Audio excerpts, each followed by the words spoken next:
Seorang ahli virus di tanah air optimistis Indonesia segera pulih dari pandemi corona atau COVID-19. Apa alasan beliau dan bagaimana cara yang tepat menyikapi pandemi corona? Simak perbincangan Jawa TV bersama ahli virus atau virolog Muhammad Indro Cahyono berikut ini.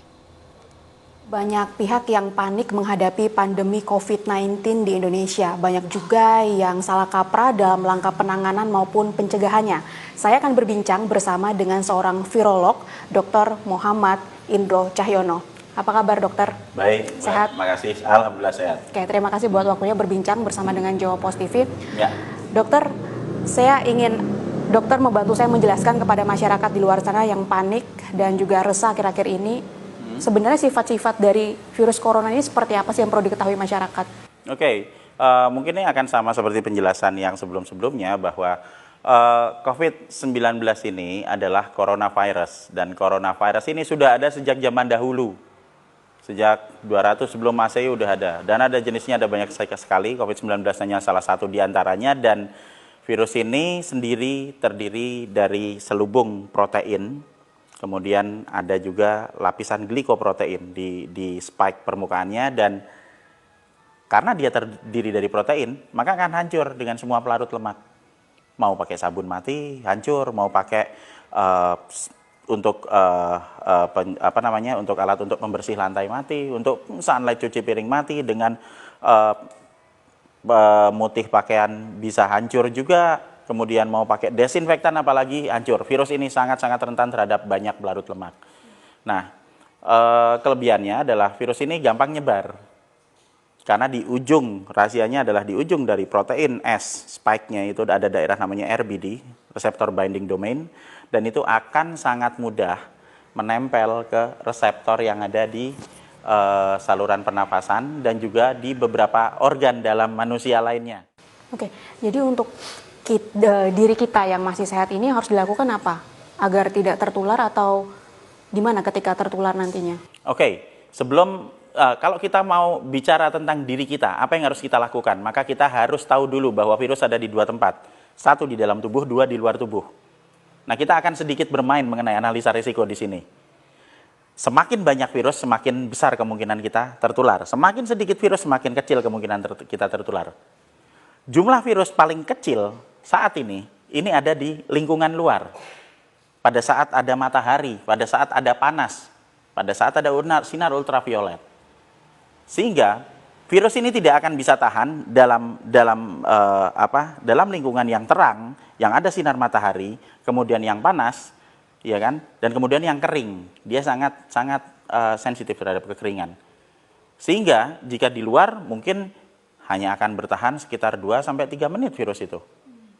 Saat ini loading virus paling rendah ada di lingkungan luar. Sementara loading kita juga harus tahu tempat-tempat beresiko tinggi di mana jumlah virus paling banyak.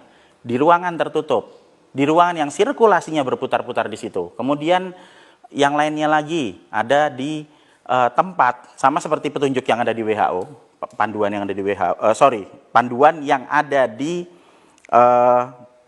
Badan Nasional Kesehatan Cina yang ada di Wuhan, maaf, bukan di WHO, tadi saya koreksi itu. Nah, itu menyebutkan bahwa transmisi terbesar itu adalah yang terjadi di ruangan tertutup, pertama. Kedua, adanya exposure virus yang dilakukan secara terus-menerus. Yang ketiga, exposure virus yang dilakukan dalam jumlah yang sangat besar. Berarti dari sini kita belajar tempat mana yang paling cocok dengan deskripsi itu. Ruangan tertutup, ada semburan virus berkali-kali, berarti ada banyak orang yang menyemburkan virus. Kemudian semburan virusnya terjadi dalam jumlah banyak. Di mana? Rumah sakit. Betul, di rumah sakit. Itu sebabnya sebagian besar korban ada di rumah sakit. Dokter, bagaimana dengan orang yang sudah terinfeksi dengan COVID-19 ini? Apakah ada gejala khususnya yang membedakan ketika kita influenza, radang tenggorokan? Gini, influenza karena virus influenza, radang tenggorokan karena bakteri, infeksi mungkin demam ataupun flu seperti itu karena COVID-19. Kita tidak bisa membedakan kecuali lewat uji lab. Tetapi kita juga harus paham juga bahwa di masa wabah seperti sekarang, apapun penyakit yang kita derita, tidak ada salahnya jika kita juga mulai waspada, oh jangan-jangan ini COVID-19. Permasalahan utama di sini adalah COVID-19 tidak membunuh.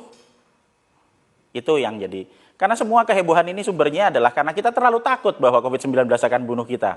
Hari ini kena, besok meninggal. Hari ini kena, besok meninggal. Kita lihat ambulan, mondar-mandir, seolah-olah seperti kita nunggu giliran, kapan saya mati ya, gitu kan. Kemudian kelompok yang tadi paling rentan, tadi dokter juga sempat singgung, yang kalangan lansia, kemudian apa yang harus dilakukan terhadap kelompok-kelompok yang rentan ini? Nah, sekarang kita harus membuat skenario bahwa di luar tuh banyak virus, ya kan?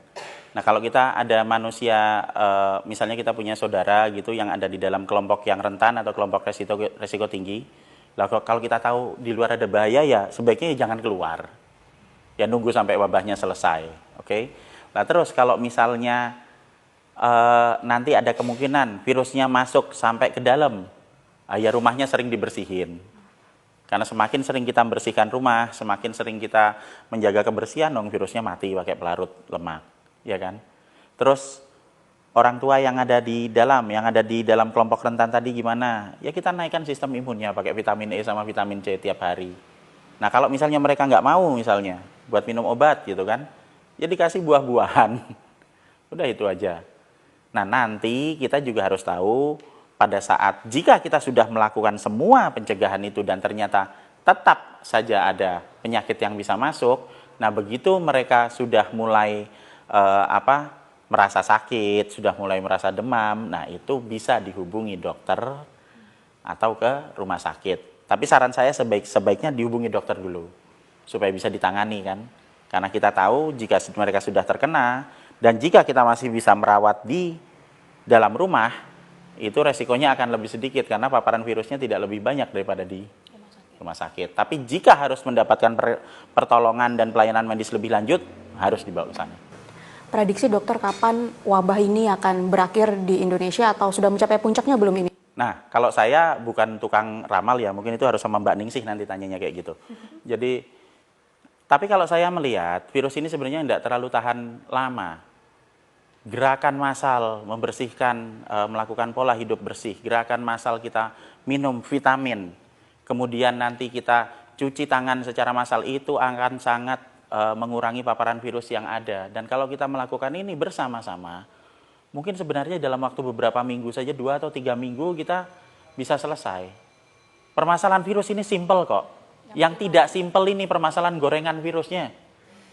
Virus ini akan selesai dalam waktu beberapa minggu. Gorengannya yang akan terjadi dalam beberapa bulan ke depan. Karena kalau sekarang kita lihat, permasalahan virusnya ini udah bergeser. Jadi bukan masalah virus lagi, tapi akan jadi ke masalah lockdown. Kan gitu. Orang-orang akan ribut mengenai masalah lockdown. Sebenarnya intinya kan di virusnya. Kalau kita tahu virusnya tidak berbahaya sebenarnya. Ya ini akan menimbulkan penyakit, betul. Tapi tidak menimbulkan kematian. Belum tentu menimbulkan kematian buat manusia normal. Nah kalau itu terjadi kan nggak ada semua kehebohan itu sebenarnya. Oke baik, terima kasih banyak Dokter Sama-sama, Mbak. Indro Cahyono atas waktunya berbincang bersama dengan Ya. Jawa Post TV.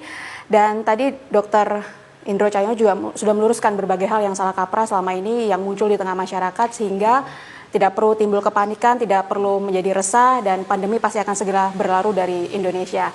Demikian perbincangan saya dari Jakarta, Tim Liputan Jawa Post.